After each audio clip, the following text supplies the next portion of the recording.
I tend to think like the act of baptism is kind of like the wedding, right? Nobody stands up at the altar with their bride and be like, yeah, I think I love you. And I'm willing to spend the rest of my life with. Like that moment doesn't happen.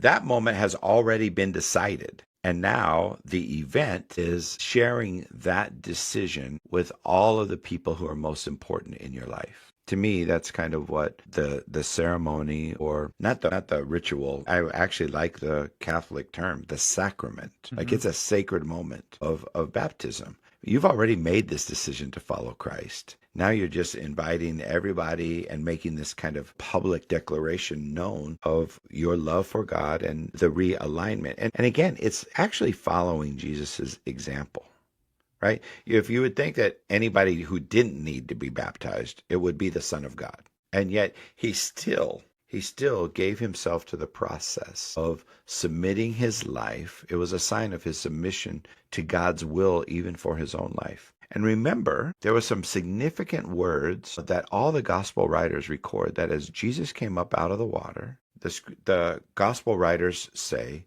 and there was a voice from heaven that said, "This is my beloved Son, in whom I am well pleased." And I just want to ask you, like, what had Jesus done to that point? He hadn't done anything, right?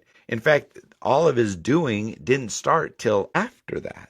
And I think it's an important thing going back to the kind of perform for love, or perform or live from love, from being loved, is the most significant switch a man can make in his life. When he starts to realize that everything doesn't have to revolve around me and my well-being or my recognition or my, like, that reward all comes when you give yourself to the right things.